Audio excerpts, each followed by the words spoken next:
Hello friends, welcome to our YouTube channel Enlightening CA. Today we are going to discuss the topic of input tax credit eligibility and its relevant rules. First of all, what is input tax credit? जो कि हमें इसके लिए refer करना होगा CGST act. उसमें section 2 subsection 63 में mention है input tax credit means credit of input tax. Input tax क्या होता है? इनपुट टैक्स के लिए सेक्शन 262 सबसेक्शन 62 ये कहता है input tax in relation to registered person. Input tax क्या होगा? Means central tax, state tax, integrated tax, union tax means CGST, SGST, IGST, UTGST and includes. और उसमें क्या क्या इंक्लूड रहेगा? Integrated tax on import of goods, tax payable under provision of subsection 3 and 4 of section 9 means RCM,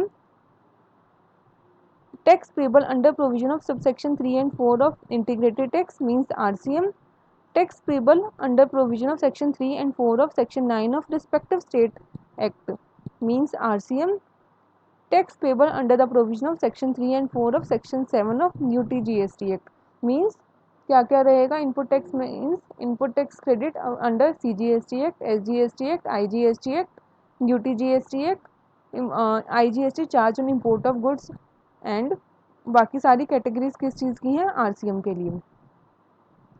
now अब हमें read करना चाहिए section 16। Section 16 हमारा किस चीज़ के लिए है उसको देखते हैं। सेक्शन 16 किस चैप्टर में कवर है? चैप्टर 5 ऑफ किसका? CGST act. उसमें टॉपिक क्या है? Input tax credit. ये सेक्शन 16 किस चीज़ को कवर करता है? Eligibility and condition for taking input tax credit. Section 16 subsection 1 every registered person shall means हर रजिस्टर्ड पर्सन के लिए कंपल्सरी है कि उसे subject to such condition and restriction as में बी प्रिस्क्राइब कहाँ होंगी? Every registered person shall subject to such condition and restriction as में be prescribe and in the manner specified in section 49 means registered person shall कुछ conditions को follow करेगा जो कि prescribe की गई हैं रूल्स में और मैनर दी हुई है सेक्शन 49 में। Be entitle to take input tax credit, उसे वो एंटाइटल मीन्स हकदार हो जाएगा input tax charge on any supply of goods और सर्विस और बोथ टू हिम। उसके पास जो भी इन्वॉइसेस आए हैं परचेजेस के वो इनपुट टैक्स लेने के लिए हकदार हो जाएगा अगर वो कुछ कंडीशंस को फॉलो करता है। विच आर जो कि उसने परचेजेस की हैं वो किसके लिए होनी चाहिए? पर्सनल यूज़ के लिए या बिजनेस के लिए? बिजनेस के लिए। Which are used or intended to be used in the course or furtherance of business and the said amount shall be credited to electronic credit ledger of such person। उसके electronic credit ledger में आ जाना चाहिए। First subsection 1 में क्या पढ़ा हमने? Every registered person shall subject to conditions and restrictions as में be prescribe कहाँ होंगी? रूल्स में। और उसकी मैनर स्पेसिफाइड है सेक्शन 49 में। वो क्या होगा?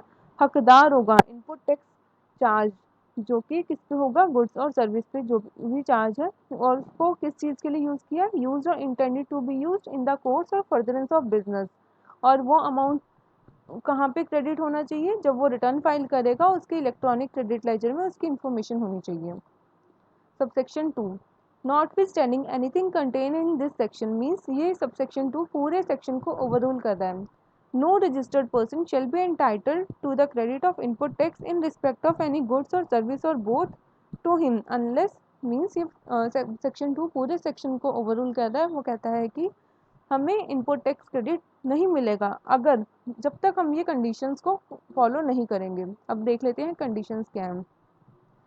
He is in possession of tax invoice debit note issued by supplier registered under this sect or any other tax paying document as में बी प्रिस्क्राइब। जब तक उसके पास टैक्स इनवॉइस ना हो या डेबिट नोट ना हो, किससे मिला हो? ये दोनों चीज़ें, दोनों में से कुछ भी, सप्लायर जो कि registered under GST act or such other tax paying document. अब such other tax paying document हमारा क्या क्या हो सकता है? Such other tax paying document में हमारा सेल्फ इनवॉइस अंडर RCM, हमारा बिल ऑफ एंट्री हो सकता है जो कि इंपोर्ट ऑफ गुड्स के केस में होता है, और हमारा ISD का इनवॉइस हो सकता है। मीन्स हमारे पास टैक्स पेइंग डॉक्यूमेंट होना चाहिए जो कि इनवॉइसिंग के फॉर्म में होगा। Clause B, he has received the goods और सर्विस और बोथ, उसके पास गुड्स या सर्विस और जो भी दोनों का कॉम्बिनेशन है उसके पास आ जाना चाहिए।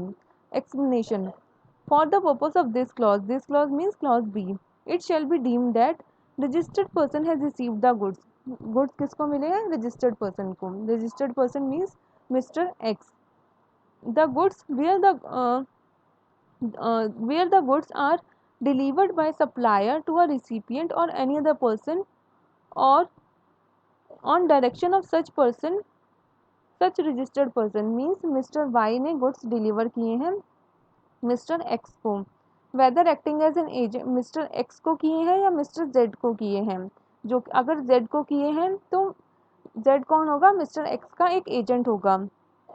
बिफोर और during movement of goods, either by way of transfer of document of title to goods और otherwise, अब जो गुड्स ट्रांसफ़र किए हैं वो उसने ट्रांसफ़र किए हैं document of title means ownership transfer की है, mister X is the recipient and mister Y ने ट्रांसफ़र किए हैं, और अगर मिस्टर जेड को किए हैं मिस्टर एक्स के कहने पर मिस्टर वाई ने मिस्टर जेड को डॉक्यूमेंट इन गुड्स ट्रांसफ़र किए हैं तो मिस्टर एक्स एलिजिबल होंगे आईटीसी लेने के लिए, कब होंगे, जब मिस्टर जेड को गुड्स मिल गए होंगे, ये माना जाएगा कि मिस्टर एक्स ने ही गुड्स रिसीव किए हैं, तो आईटीसी किसको मिलेगा, मिस्टर एक्स को।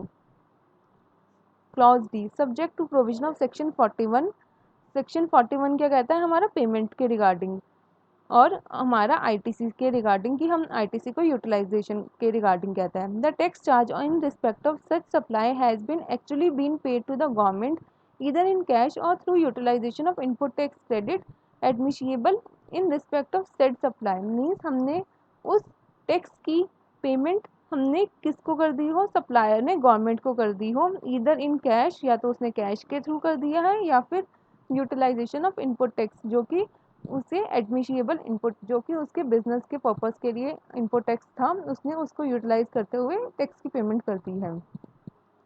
He has furnished the return under section 39 means उसने रिटर्न फाइल कर दी है। सेक्शन 39 हमारा कहता है रिटर्न्स के रिगार्डिंग, GSTR 1 एंड 3B। ये हमारे 4 क्लॉज पढ़े, फर्स्ट क्लॉज में था उसके पास इनवॉइस होना चाहिए, डेबिट नोट होना चाहिए या फिर tax paying document. Clause B क्या कहता है हमारा, गुड्स रिसीव हो जाने चाहिए, गुड्स या तो ओरिजिनल जिसने ऑर्डर दिया है, bill to ship to model के केस में बिल जिसने ऑर्डर दिया है उसको मिल गए हों गुड्स या फिर उसके डायरेक्शन पे किसी और पर्सन को मिल गए हों गुड्स, तो ये माना जाएगा कि गुड्स जो है जिसने ऑर्डर दिया था, बिल जिसके नाम पे बिल है उसको गुड्स मिल गए हैं या सर्विसेज रेंडर हो चुकी हैं और आईटीसी जिसने ऑर्डर दिया था उसको मिल जाएगा। थर्ड क्या होता है, पेमेंट ऑफ टैक्सेस हो जानी चाहिए गवर्नमेंट को। फोर्थ क्या होगा, रिटर्न फर्निश हो गई हो, return means GSTR 1 and 3B। हमारे को इनवॉइस के बेसिस पे आईटीसी मिलता है। GSTR 1 में सप्लायर जो अपना इनवॉइस अपलोड करता है और रिसिपिएंट के GSTR 2 में रिफ्लेक्ट कर जाता है। सिर्फ हमें रिफ्लेक्शन के बेसिस पे आईटीसी नहीं मिलेगा जब तक गवर्नमेंट को, सपोज करो GSTR 1 में इनवॉइस अपलोड कर दिया पर 3B समरी रिटर्न में हमने पेमेंट नहीं की, जब तक हमारी दोनों चीज़ें फुलफिल नहीं होंगी हमें इनपुट टैक्स क्रेडिट नहीं मिलेगा।